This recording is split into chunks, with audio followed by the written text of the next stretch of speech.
Bismillahirrahmanirrahim. Assalamualaikum warahmatullahi wabarakatuh.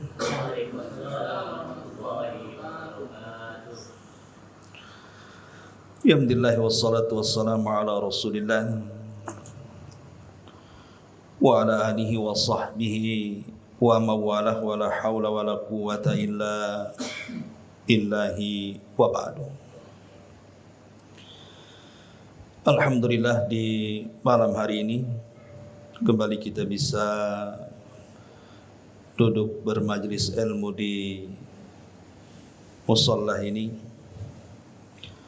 Salat dan juga salam kita hadiahkan kepada Rasul kita Nabi besar Muhammad sallallahu alaihi wasallam. Baik, kita akan lanjutkan kajian tafsir dari surat-surat pendek dalam juz amma,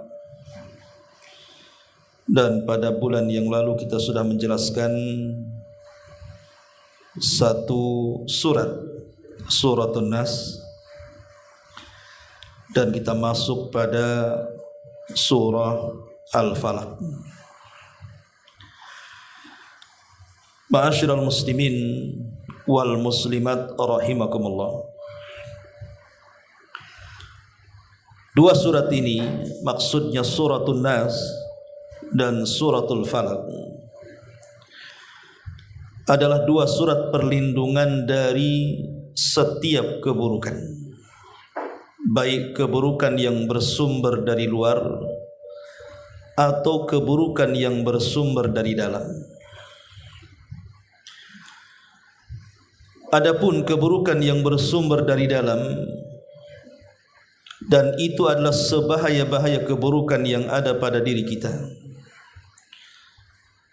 makanya Allah subhanahu wa ta'ala memerintahkan kita untuk berlindung dengan 3 nama dalam suratun Nas.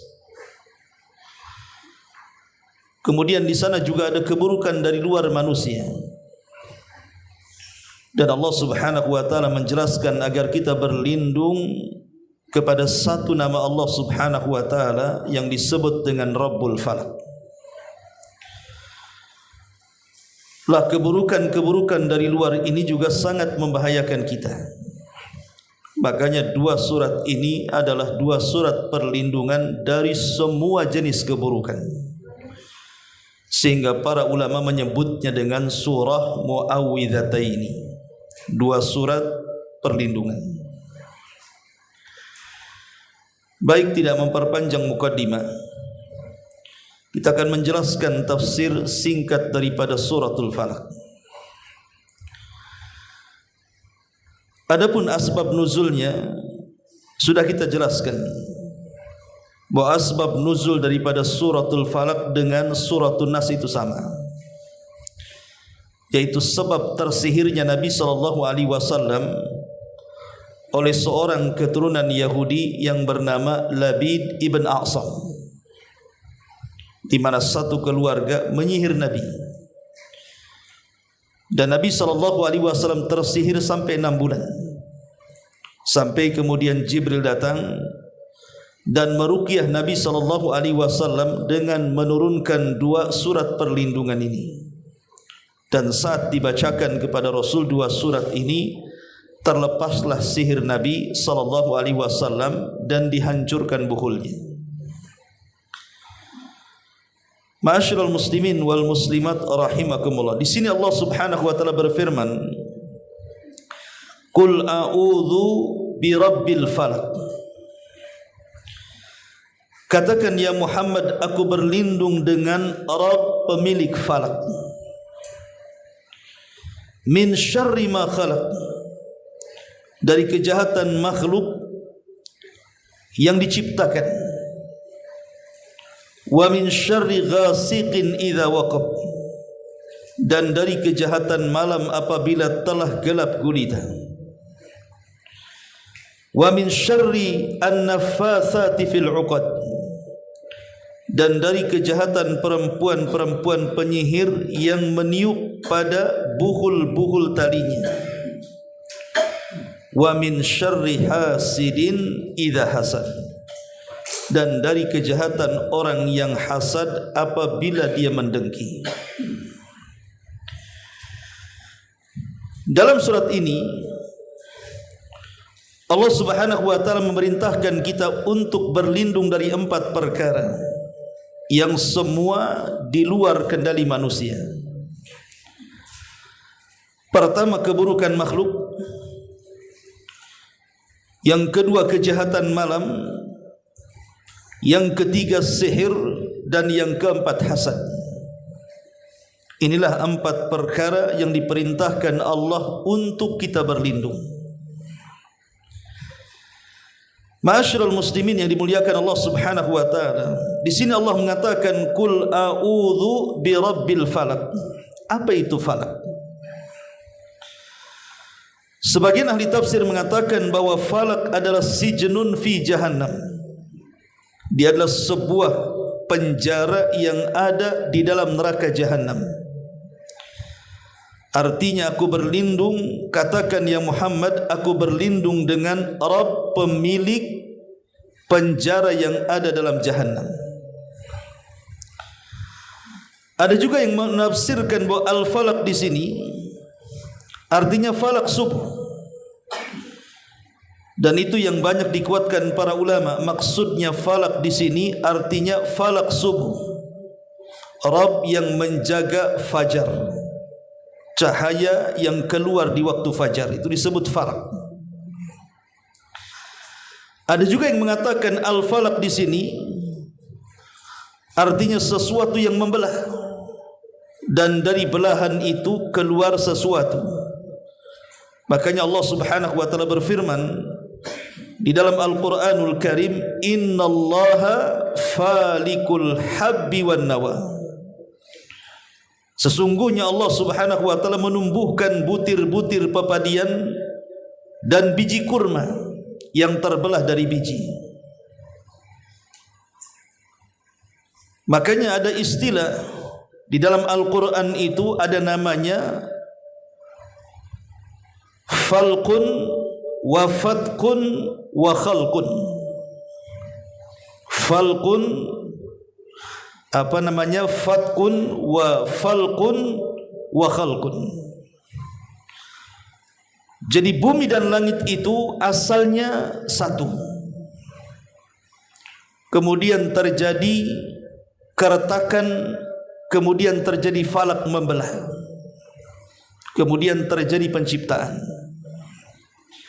Makanya ada teori yang disebut dengan teori Big Bang.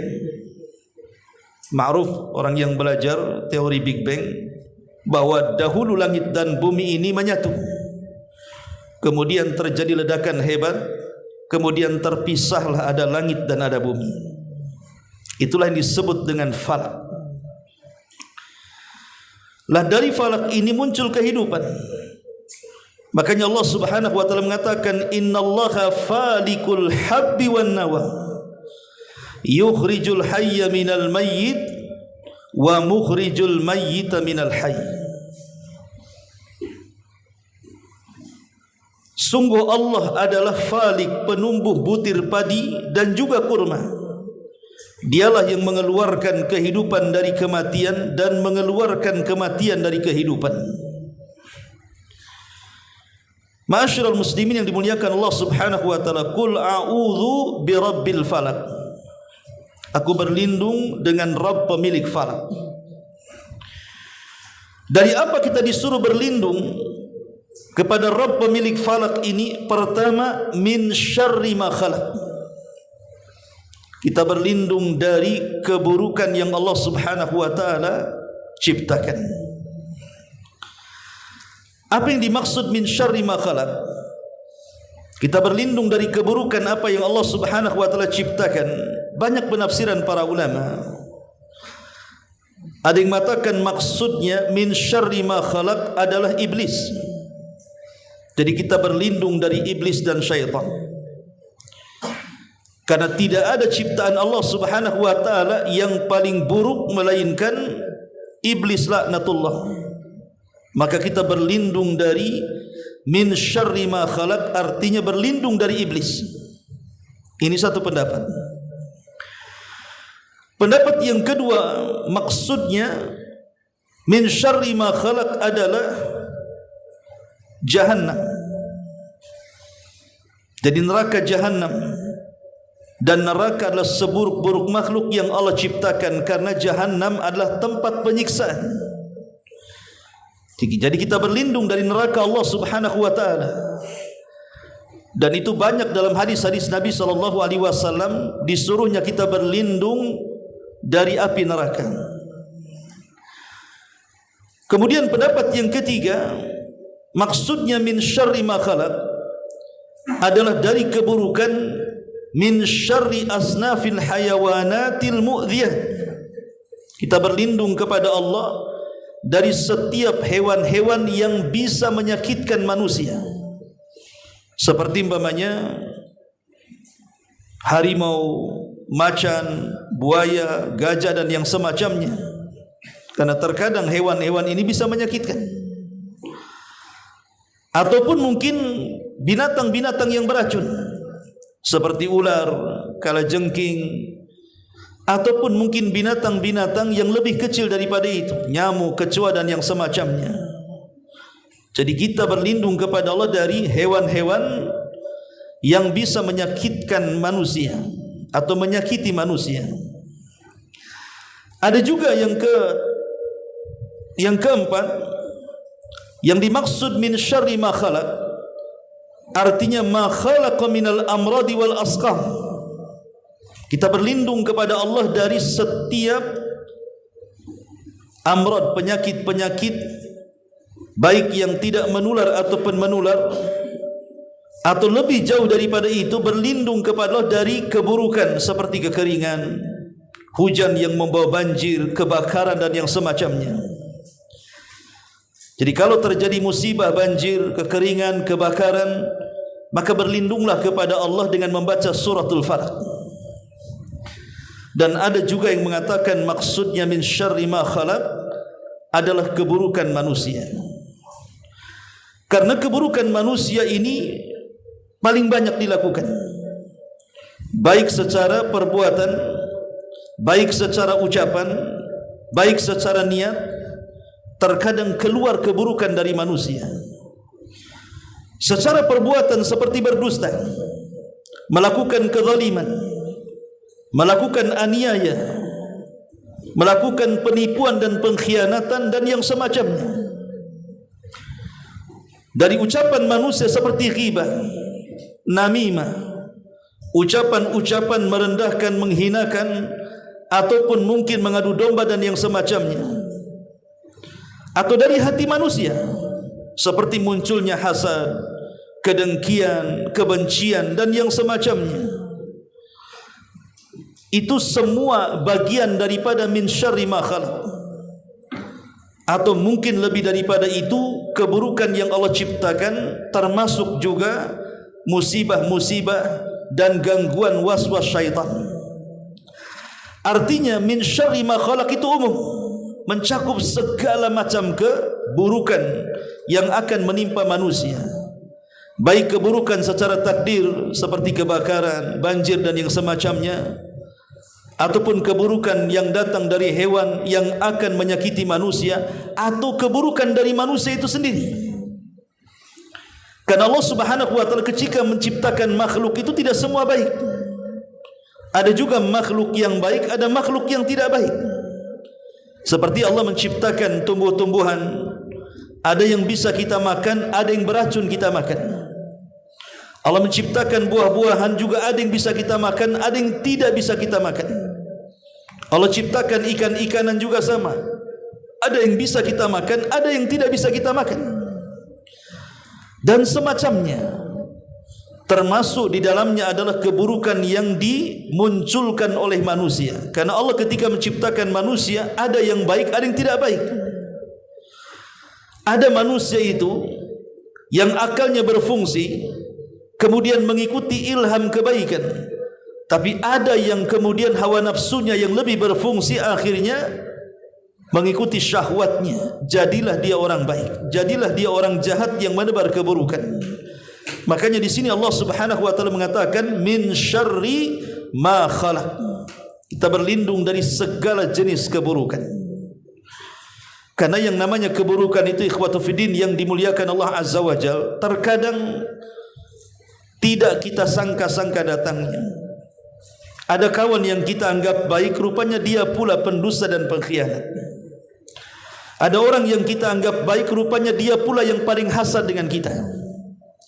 Ada orang yang kita anggap baik, rupanya dia pula yang senantiasa menyakiti dan menzalimi kita di luar pengetahuan kita. Makanya kita harus berlindung dari setiap keburukan-keburukan seperti ini. Min syarri ma khalaq. Lalu bagaimana caranya kita berlindung dari keburukan yang Allah ciptakan ini? Tidak lain dan bukan tentu kita meminta perlindungan kepada Allah dengan mendawamkan zikir kepadanya. Seperti umpamanya Nabi SAW mengajarkan doa dalam zikir, Bismillahi la yadhurruhu ma'asmihi syai'un fil ardi wala fis sama wa huwa sami'ul alim.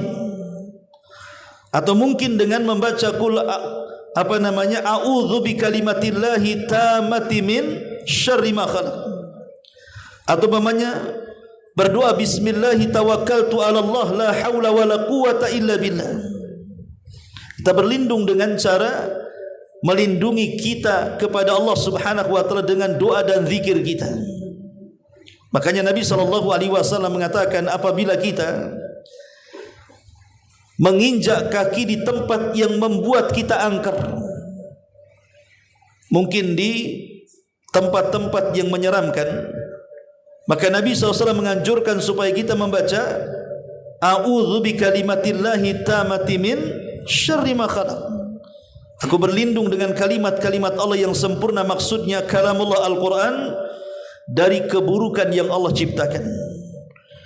Karena kita tidak tahu, boleh jadi mungkin kita menyewa rumah ini mungkin sudah lama tidak dihuni dan sudah dihuni oleh kalangan jin dan syaitan. Bisa saja kemudian mereka mengganggu kita. Atau di rumah yang lama dihuni kemudian kita huni, mungkin di situ ada hewan-hewan yang bisa menyakiti kita. Mungkin di situ ada ular, ada kalajengking, banyak nyamuk dan yang semacamnya yang membawa penyakit seperti malaria. Kita tidak tahu.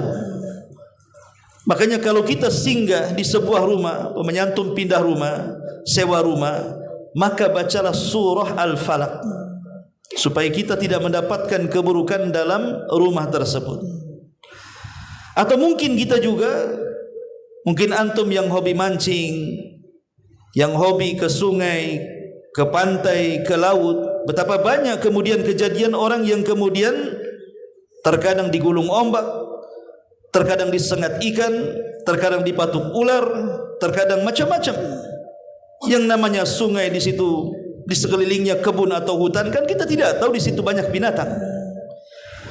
Maka sesampainya di tempat itu baca suratul Falaq supaya kita terhindar dari keburukan di tempat itu, atau membaca a'udzu bi kalimatillahi tammati min syarri ma khalaq. Dan banyak lagi cara berlindung dari keburukan yang Allah Subhanahu wa taala ciptakan.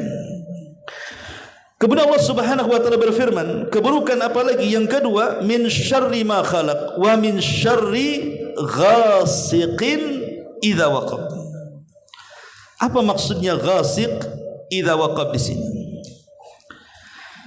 Para ulama mengatakan bahwa al-ghasiq idza waqab maksudnya al-lailu idza adlam, malam hari apabila datang waktu gelapnya.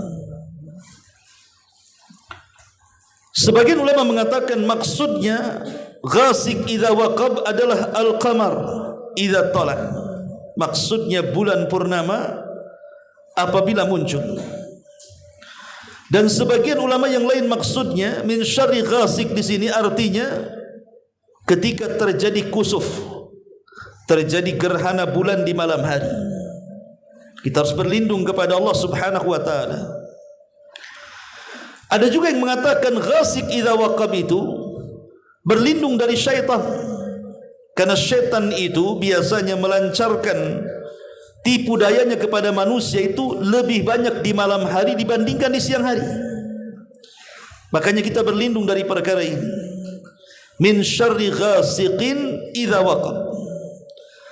Ada juga yang mengatakan bahwa sebagian orang mengatakan bahwa di malam hari maka akan bertebaran di mana-mana, mungkin semacam bakteri-bakteri, wabah-wabah yang dan semacamnya, karena kita tahu bahwa menyebarnya wabah seperti corona umpamanya ataupun wabah taun atau yang lainnya itu lebih banyak tersebar di malam hari. Jadi penyakit-penyakit itu banyak tersebar di malam hari. Apalagi malam hari ini kalau kita saksikan lebih banyak maksiat dibandingkan orang yang melakukan ketaatan kan.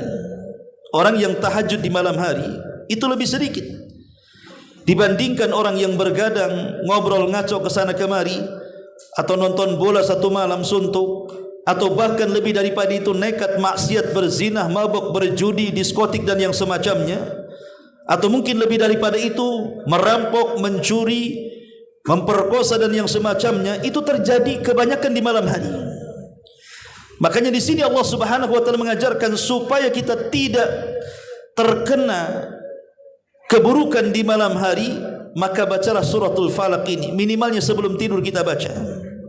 Suratul Nas, suratul Falaq dan Qul huwallahu ahad, kemudian kita tiup di tangan, kemudian kita usapkan dari atas kepala sampai kaki. Berapa kali? 3 kali kata Nabi sallallahu alaihi wasallam sebelum tidur. Jadi min syarri ghasiqin idza waqab. Pertama adalah malam apabila menutup. Malam apabila menutup, tadi saya sudah katakan, malam ini kalau sudah gelap, maka hewan-hewan yang akan membahayakan manusia, mereka tidak akan tidur, terkadang memangsa manusia. Atau para perampok dan pencuri yang hendak merampok harta kita, bahkan menyakiti kita, itu umumnya di malam hari. Makanya penafsiran para ulama yang pertama maksudnya ghasiq idza waqab, maksudnya apabila datang malam dan menutup dengan kegelapan, karena di situ banyak bahaya. Kemudian penafsiran yang kedua, ada yang mengatakan artinya bulan qamar, bulan purnama.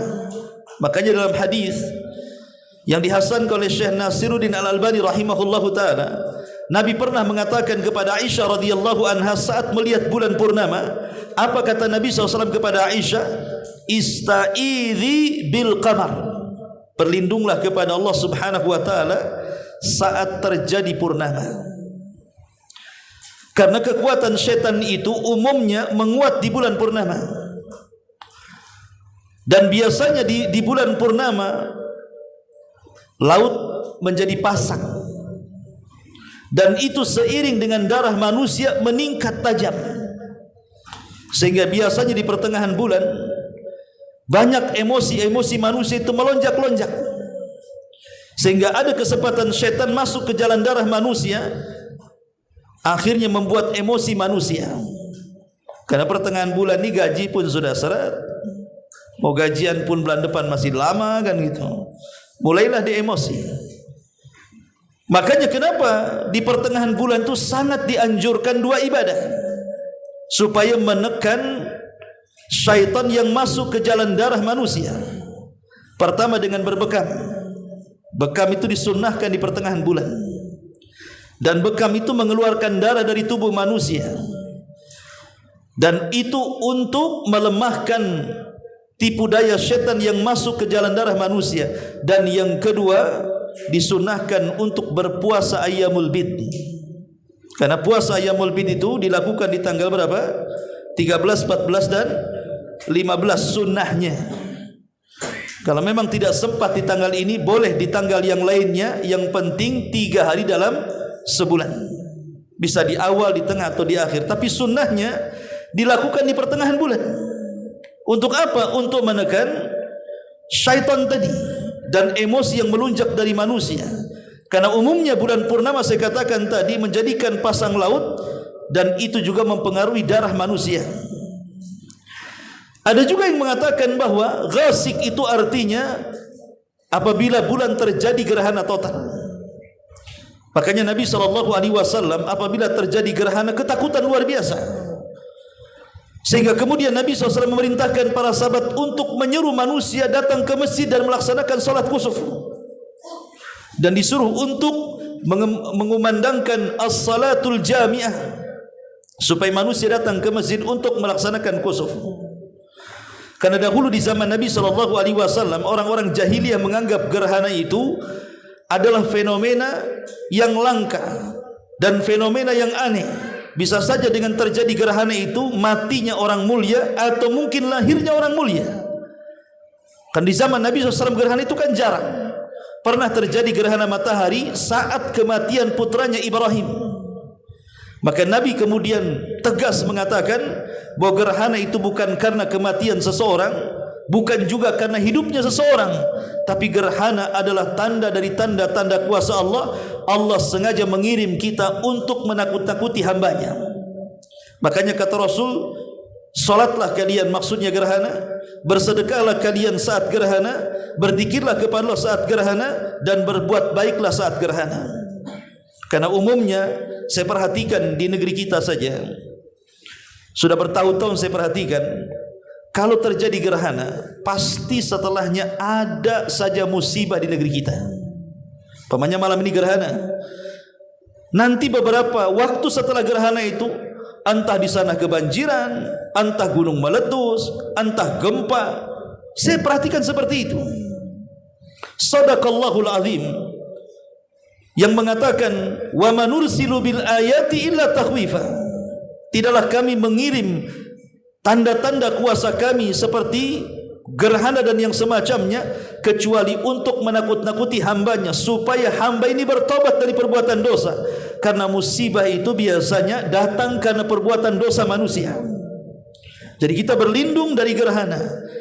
Tapi di zaman sekarang bukan berlindung dari gerhana, selfie dengan gerhana. Justru kemudian dibuat tempat untuk menyaksikan gerhana. Apalagi gerhana itu gerhana langka, 100 tahun sekali, dan begitu seterusnya. Terkadang dijadikan tontonan yang asik, padahal ini fenomena bukan biasa. Allah mengutus fenomena seperti ini untuk menakut-nakuti kita, supaya kita sadar. Tapi orang yang ditakut-takuti tidak sadar. Boleh jadi itu pula yang menjadikan kenapa setelah gerhana banyak bencana. Maka kita berlindung dari gerhana, maksudnya ghasiqin idza waqab. Ma'asyiral muslimin wal muslimat rahimakumullah. Ini yang kedua, wa min syarri ghasiqin idza waqab.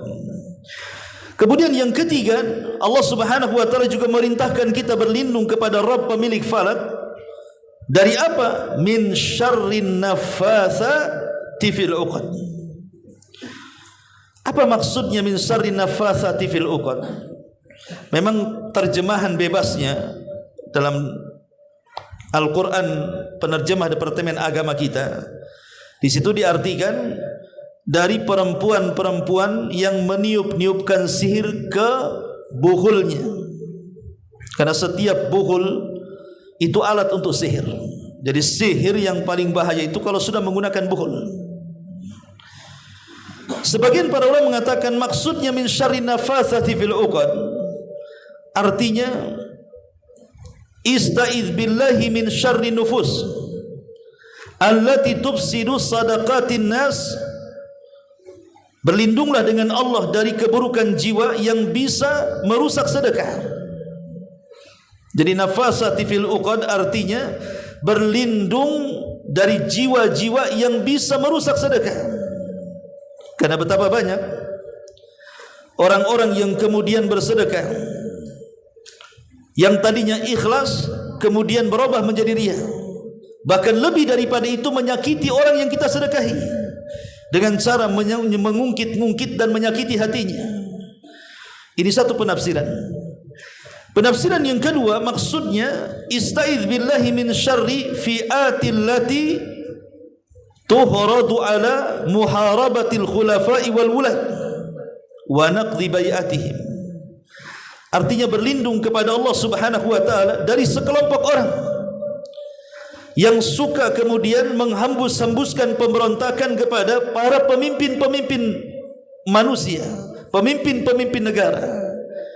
Jadi ada sekelompok orang itu yang mereka itu senantiasa ingin menyingkirkan pemerintah dan mengganti pemerintah yang baru, padahal Kita tahu setiap generasi terkadang datang pemerintah baru, kemudian banyak orang yang mengatakan rupanya pemerintah lama jauh lebih baik dibandingkan pemerintah baru. Nanti pemerintah baru tumbang, datang pemerintah lain lagi, maka orang-orang mengatakan sebelumnya lebih baik daripada sesudahnya. Sampai kapan seperti ini? Maka kita berlindung dari pemberontakan, karena pemberontakan kepada pemerintah itu bagian daripada sifat khawarij. Ini yang kedua. Yang ketiga, maksudnya adalah ista'idz billahi min syarril jama'atil lati tashuqqu safwa tudammir wihdatal muslimin. Berlindung kepada Allah dari keburukan kelompok-kelompok yang bisa memecahkan barisan kaum muslimin. Berlindung kepada Allah dari orang-orang yang suka memecahkan barisan kaum muslimin, sengaja membuat perpecahan di tengah-tengah kaum muslimin. Itu yang ketiga. Kemudian yang terakhir, ada juga yang mengatakan, dan ini yang banyak ditafsirkan para ulama, dan ini yang benar wallahu alam, artinya kita berlindung dari sihir. Kenapa kemudian Allah membahasakan dengan nafasat, perempuan-perempuan sihir? Bukankah laki-laki juga ada penyihir jadi dukun? Jadi Allah Subhanahu wa taala ingin menyebutkan orang yang paling bahaya. Kalau ada dua penyihir, yang satu perempuan, yang satu laki-laki, biasanya yang paling bahaya adalah penyihir perempuan dibandingkan penyihir laki-laki. Dua-duanya bahaya, tapi umumnya penyihir perempuan itu lebih sakti dan lebih bahaya. Kenapa alasannya? Karena perempuan itu berbeda dengan laki-laki. Perempuan kalau berbuat jahat, maka hilang akalnya. Karena perempuan itu memiliki dua kelemahan. Pertama, kurang akalnya. Yang kedua, kurang agamanya. Kurang agamanya, kalau dia sedang haid dia tidak sholat, sedang haid dia tidak boleh puasa, sedang haid tidak boleh melayani suaminya. Jadi banyak ibadah-ibadah terhalang dengan haidnya. Yang kedua, akalnya tidak berfungsi, karena perempuan lebih mengikuti perasaan. Sehingga kalau ada perempuan jadi tukang sihir, maka dia akan totalitas menyembah setan, karena kurang agama. Apapun yang diminta oleh setan pasti totalitas, dia akan menyembah dengan sepenuh-penuhnya menyembah. Makanya setan pun akan totalitas untuk membantu sihirnya. Beda dengan laki-laki. Laki-laki sempurna, tidak kurang akal dan tidak kurang agama. Makanya kalau ada penyihir, terkadang mereka masih bisa bertobat kepada Allah Azza wa Jalla. Makanya Allah membahasakan min sarrin naffatsati fil 'uqad. Dan tentunya penafsiran ini juga sesuai dengan asbab nuzul, sesuai dengan sebab turunnya ayat ini, di mana turunnya ayat ini berdasarkan para ahli tafsir adalah saat disihirnya Nabi sallallahu alaihi wasallam oleh keluarga Labid bin Asam, di mana Labid bin Asam mengutus saudarinya untuk mencuri sisir. Yang biasa Rasul bersisir, dan di sisir itu ada ikatan rambut Nabi sallallahu alaihi wasallam, 11 ikatan.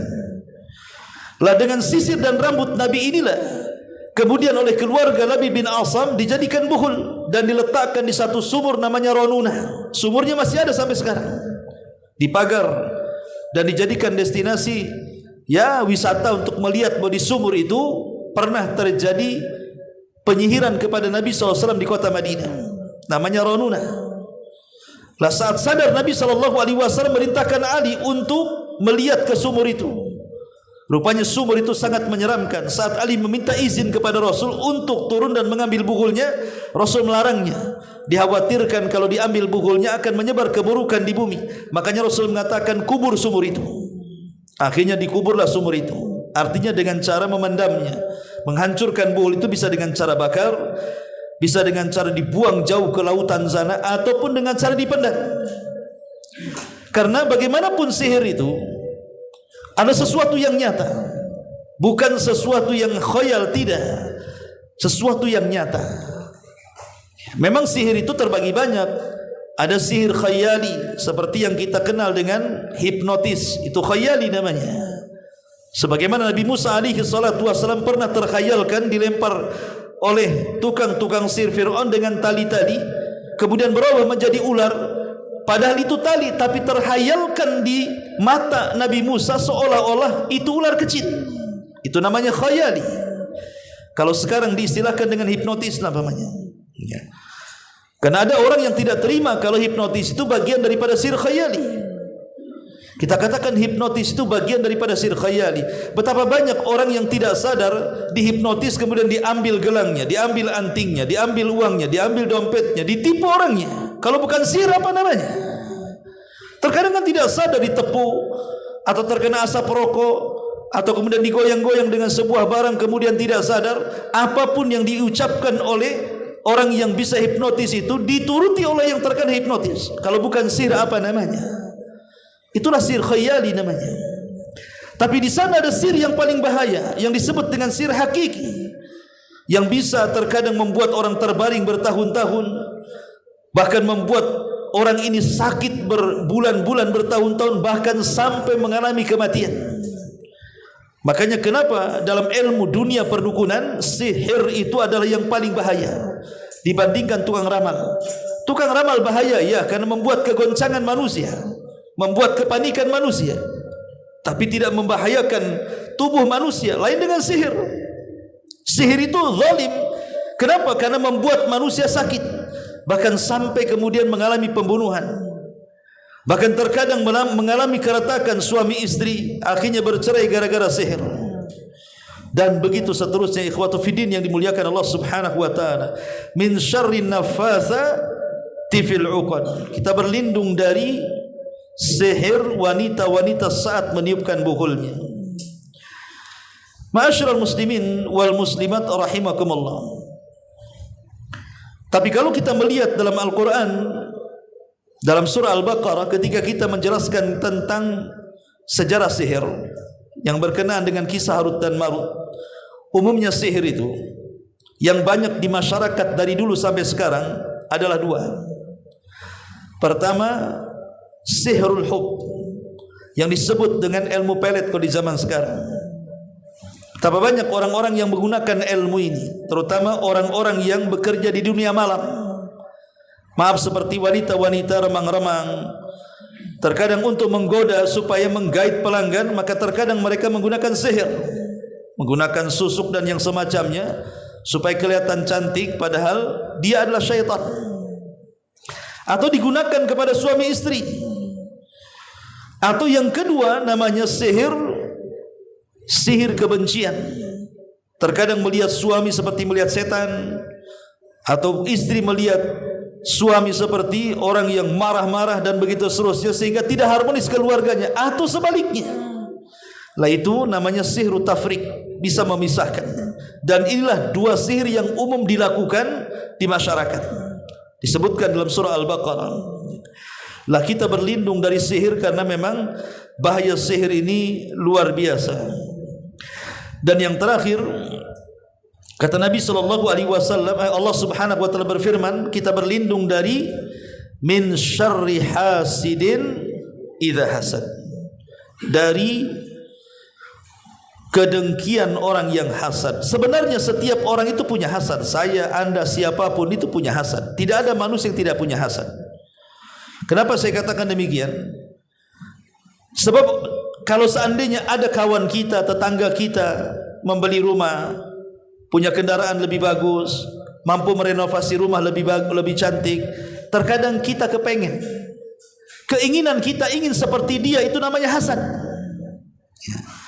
Tetapi hasadnya orang baik disembunyikan, tapi hasadnya orang jahat ditampakkan.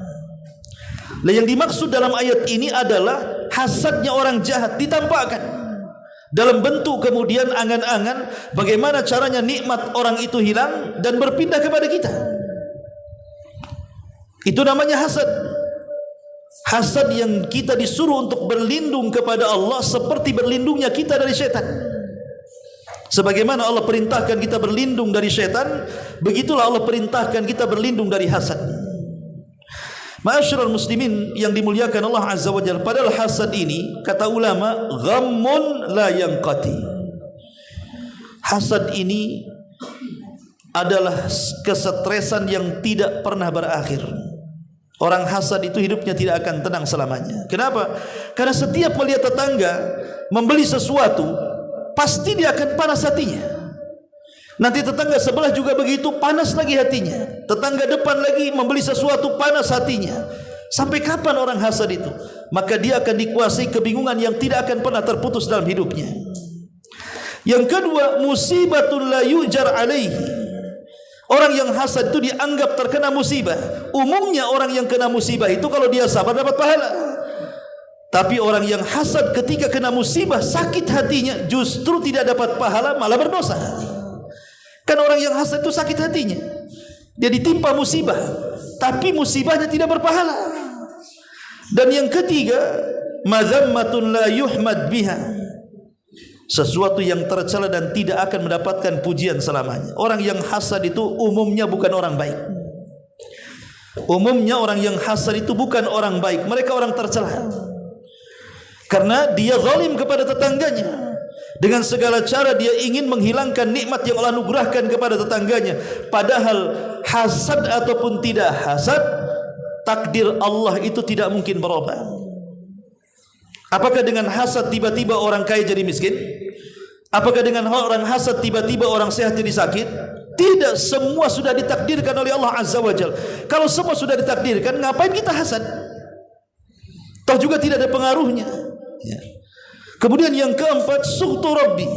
Hasad ini mendatangkan murkanya Allah Subhanahu wa taala. Dan yang kelima, adamut taufiq, yauma la yanfa'u malun wala banun illa man atallaha biqalbin salim. Tidak akan diberikan taufik pada hari yang tidak bermanfaat harta dan anak-anak kecuali orang yang datang menghadap Allah dengan hati yang selamat. Karena hasad itu adalah penyakit iblis dan penyakit Qabil. Hasad adalah penyakit pertama yang muncul di langit. Hasadnya iblis kepada Adam. Bagaimana iblis tidak hasad? Melihat Allah menganugerahkan kepada Adam berbagai macam nikmat. Pertama Allah ciptakan dengan kedua tangannya, sementara iblis tidak diciptakan dengan kedua tangan Allah. Yang kedua dianugerahkan ilmu pengetahuan yang tidak diajarkan kepada para malaikat. Yang ketiga, Adam dimuliakan oleh Allah dengan diciptakan pasangan di sebelahnya, Hawa, dan dimasukkan ke dalam surga. Kemudian yang keempat, Adam alaihi salatu wassalam ditiupkan ruh yang disandarkan ruh kepada Allah, dan itu tidak berlaku kepada iblis. Makanya iblis hasad dengan Adam. Kok bisa Allah menciptakan makhluk yang diberikan banyak keutamaan padahal dia lebih dulu diciptakan dan dihidupkan di kalangan para malaikat di langit sana. Muncul hasadnya iblis. Dari hasad ini akhirnya dia sombong. Karena di antara sebab munculnya sombong itu hasad. Hasad dulu baru sombong. Ketika kemudian Allah perintahkan iblis untuk sujud, dia tak mau. Karena merasa bahwa Adam lebih rendah dibandingkan dirinya. Dia diciptakan dari api sementara dia dari tanah. Maka muncul sombong. Dari sombong ini ningkat menjadi kekufuran. Makanya Allah mengatakan aba wastakbara wa kana minal kafirin. Enggan karena hasad, sombong dia pun menjadi kafir. Maka lihat tingkatan mulai dari hasad berubah jadi sombong, dari sombong berubah jadi kufur. Hati-hati, hasad ini tangga kepada kekufuran. Ma'asyiral muslimin wal muslimat rahimakumullah. Hasad ini adalah musuhnya nikmat Allah Subhanahu wa taala. Kenapa demikian? Kenapa hasad itu disebut memusuhi nikmat Allah? Bayangkan Allah itu adalah zat yang maha adil ketika memberikan nikmatnya kepada kita kan. Allah itu sengaja membeda-bedakan rizki kepada manusia karena Allah tahu maslahat manusia. Ada orang kaya, kenapa Allah tidak miskinkan? Sebab kalau dia miskin dia bisa kufur. Ada orang miskin, kalau Allah buat kaya dalam sejenak dia bisa melampaui batas. Ada orang yang sakit, kenapa Allah tidak cepat sembuhkan? Sebab kalau dia sembuh maksiat lagi dia. Ada orang yang kemudian sehat tiba-tiba sakit supaya ditegur. Mungkin dia ketika dia sembuh dia suka melaksanakan kemaksiatan. Jadi Allah itu maha adil ketika memberikan nikmatnya kepada hamba-hambanya. Dan sudah sesuai dengan porsinya, sesuai dengan kemaslahatan kita. Kenapa kita hasad kepada orang? Karena hasad ini memusuhi nikmat Allah Subhanahu wa taala. Dahulu ada kisah di zaman Khalifah Mu'tasim. Ada seorang Arab Badui itu pandai bersyair dan pandai bergurau sehingga membuat khalifah tertawa. Khalifah Mu'tasim. cintalah Khalifah Mu'tasim kepada Arab Badui ini, karena dia suka melantunkan syair dan suka bercanda. Terkadang diundang ke istananya, kemudian disuruh duduk di sebelahnya dan disuruh untuk menghibur raja dengan melantunkan syair-syair dan candaan-candaan sehingga raja menjadi senang. Rupanya ada yang hasad. Dari sekian menteri-menteri, Khalifah Mu'tasim hasad dan mengatakan, saya sudah jadi menteri lama, tapi saya tidak pernah seintim dengan orang Arab Badui ini. Ada apa dengan dia? Hasad dia. Kenapa dia bisa dekat dengan Khalifah? Bisa didudukan di samping Khalifah, bisa bercanda dengan Khalifah, sementara aku sudah lama jadi menteri, tidak pernah didudukan di samping Khalifah. Akhirnya dia hendak berbuat jahat kepada Arab Badui ini. Satu hari dia sudah mengetahui kapan Khalifah mengundang Arab Badui ini untuk menyenangkan sang Khalifah. Sebelum datang kepada Khalifah, dicegat di tengah jalan. Kata sang menteri, sebaiknya kau datang ke rumah, karena engkau disukai Khalifah, saya akan jamu dengan makanan yang terlezat yang tidak pernah kau makan. Namanya Arab Badui, dikasih makanan enak kan tentu akan senang.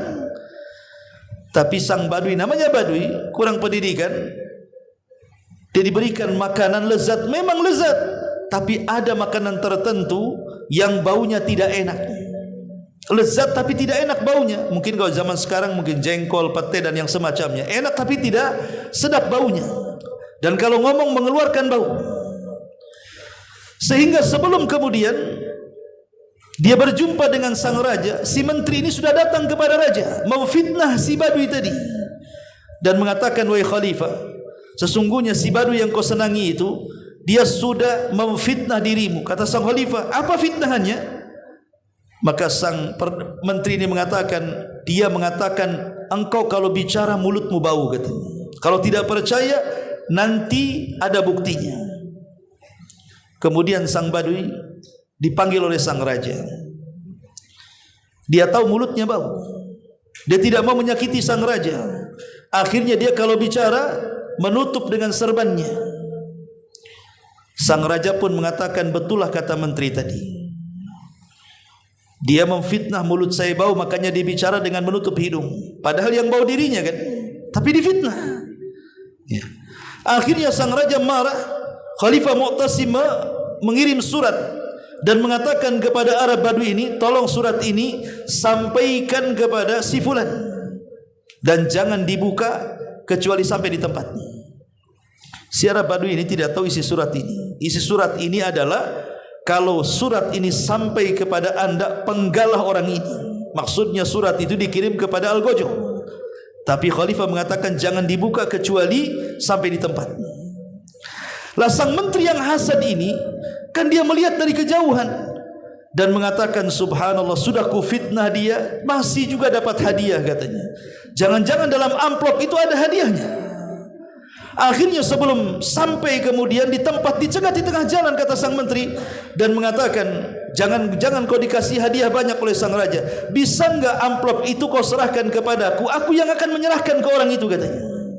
Ya Arab Badui, dia senang hati dan mengatakan, ambil saja amplopnya. Sama-sama tidak tahu isinya. Ketika sang menteri sampai di tempat pemenggalan itu, diambil oleh Algojo, langsung dieksekusi mati. Sang Khalifah mendengar, kok bisa yang menteri yang melaporkan bahwa sang Badui ini memfitnah dirinya, harusnya dia yang mati, kenapa pula si menteri itu yang mati? Maka sang raja kemudian mengundang si Badui tadi dan menceritakan ada apa masalahnya. Di sini kemudian sang Badui menceritakan bahwa sebelum dia masuk istana, dia diundang oleh menteri tersebut di rumahnya dan memakan sesuatu enak rasanya tapi tak sedap baunya. Makanya ketika aku bicara dengan engkau ya Khalifah, ku tutup buku mulutku. Barulah sang Khalifah mengerti dan mengatakan sungguh pantas dia, maksudnya. Dari sini ada istilah halakal hasid qablal mahsud. Sungguh orang yang hasad itu akan hancur duluan dibandingkan orang yang dihasadi.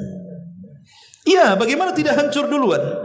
Kalau orang hasad ini dipenuhi hatinya dengan hasad, lihat tetangga bangun rumah, naik tensinya. Di tingkat 2 naik lagi tensinya. Tingkat 3 makin naik lagi tensinya. Beli mobil pula. Naik tensinya. Bukannya dia punya mobil, dia yang diantar mobil ambulan ke rumah sakit. Dengar lagi tetangganya ada nikmat, mati dia. Jadi orang yang hasad itu dia akan lebih hancur dibandingkan orang yang dihasadi.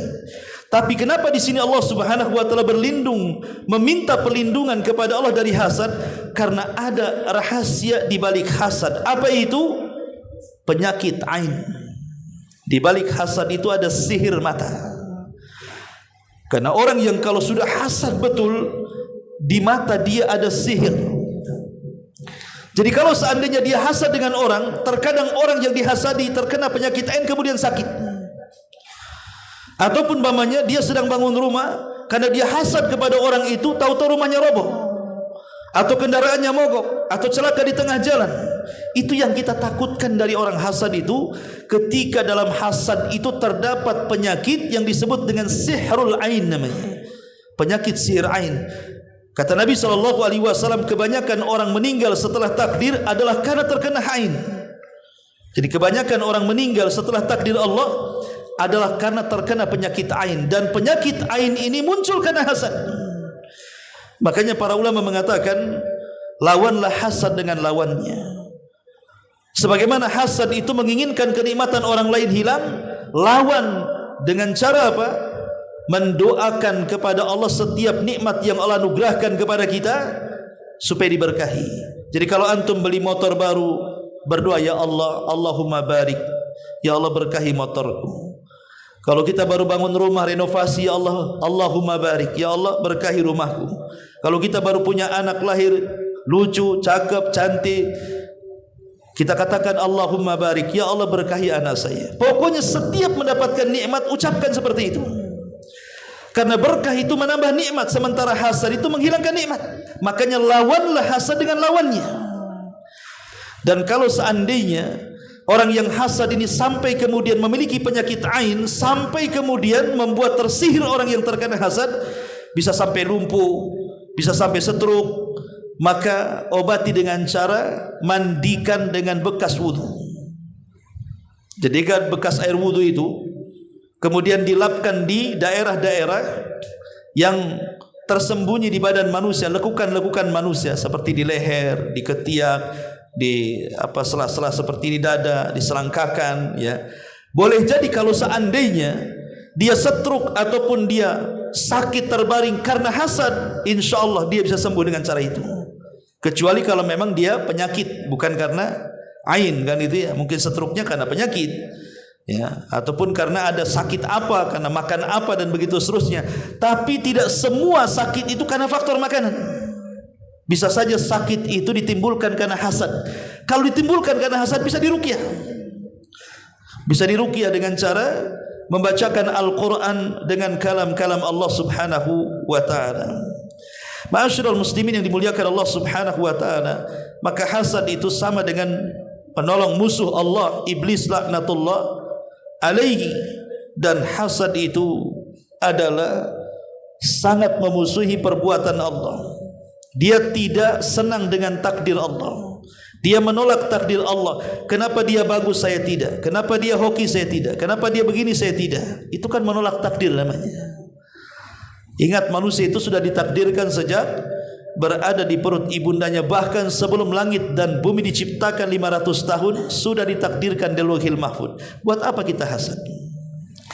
Ma'asyiral muslimin yang dimuliakan Allah Subhanahu wa ta'ala, inilah di antara 4 perlindungan yang diajarkan dalam Al-Quran dalam suratu Al-Falaq. Kita berlindung dari makhluk yang Allah ciptakan, dari makhluk-makhluk yang buruk.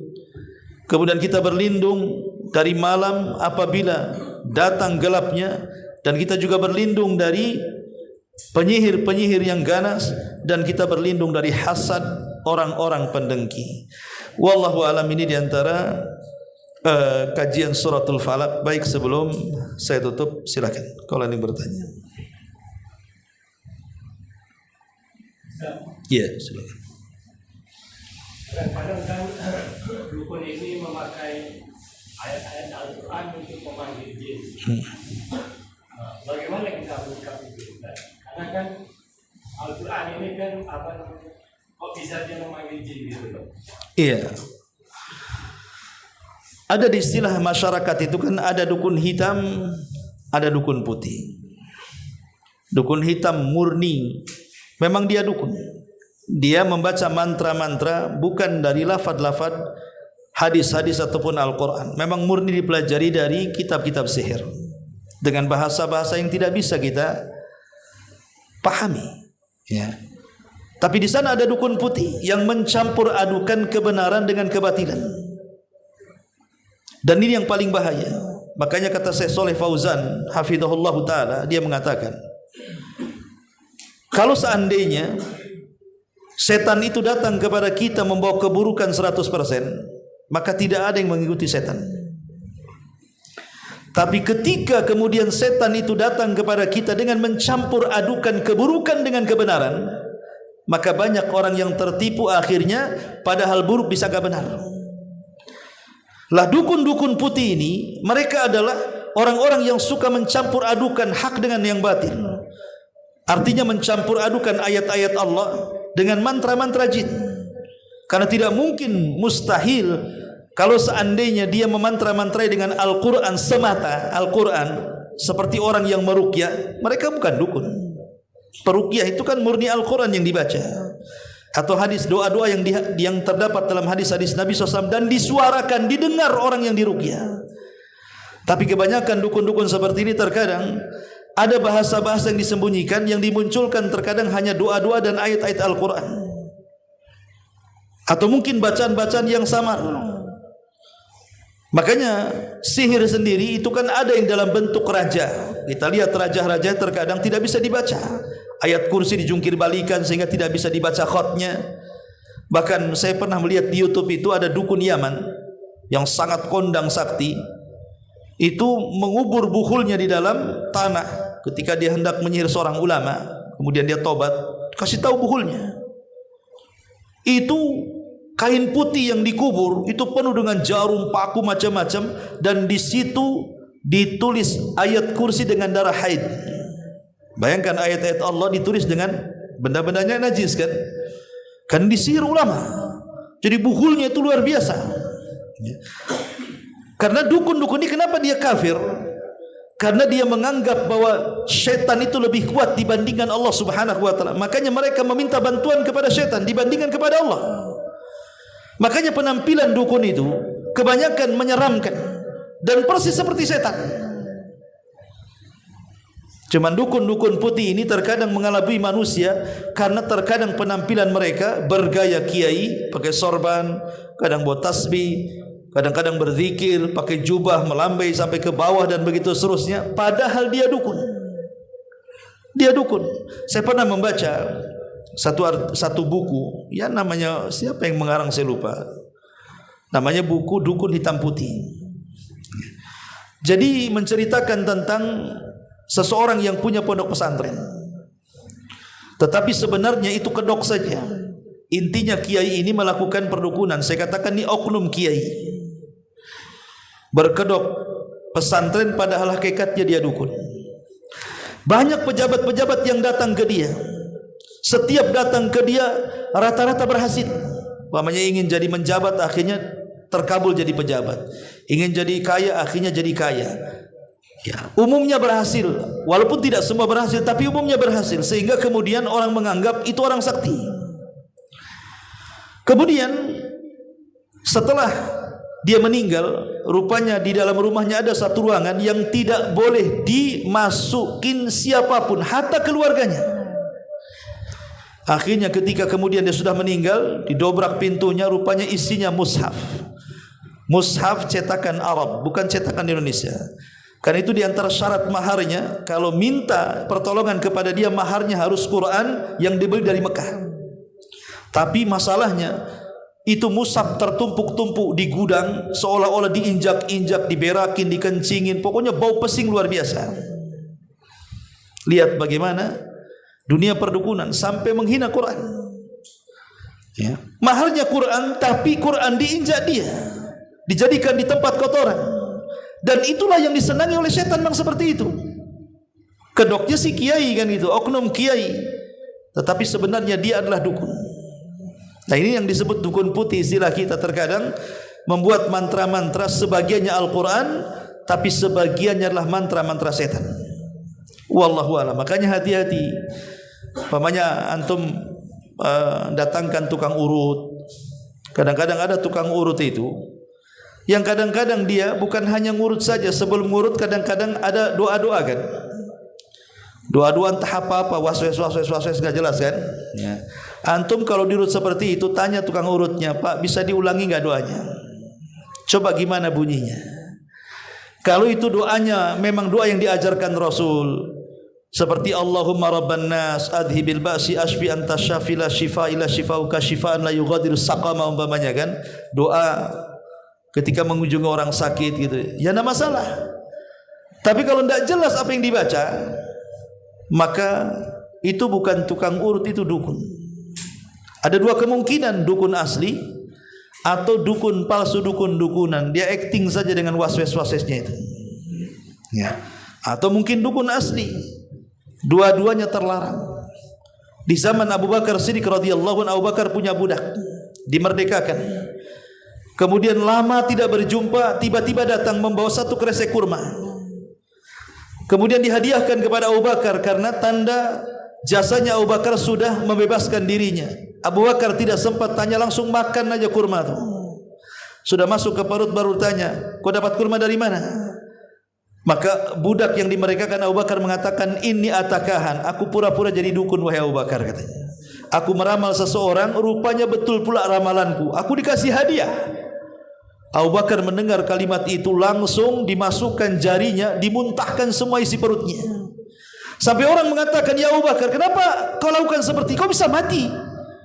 Kata Abu Bakar, "Sekalipun ruhku yang keluar bukan hanya isi perutku, itu lebih baik bagi keluarga Abu Bakar dibandingkan memasukkan makanan haram ke perutku," katanya. Ya, itu walaupun dukun-dukunan tetap haram hasilnya kan itu, apalagi dukun beneran kan itu. Ya, makanya kalau urut-urut sajalah, enggak usah gaya-gayaan ya, kecuali kalau memang dia ya mungkin sudah ngaji, tahu doanya, tapi doa itu kan harus dilafadkan supaya kita dengar. Jangan waswes-waswes enggak apa, ngomong apa dia kan gitu ya. Jangan-jangan disuruh diulangi dia enggak hafal pula, acting aja dia kan. Ya. Wallahu a'lam. Ya. Baik, sampai di sini. Kalau ada yang bertanya lagi. Subhanallah bihamdika asyhadu an la ilaha illa anta astaghfiruka wa atubu ilaik. Allahu ta'ala alam. Assalamualaikum warahmatullahi wabarakatuh.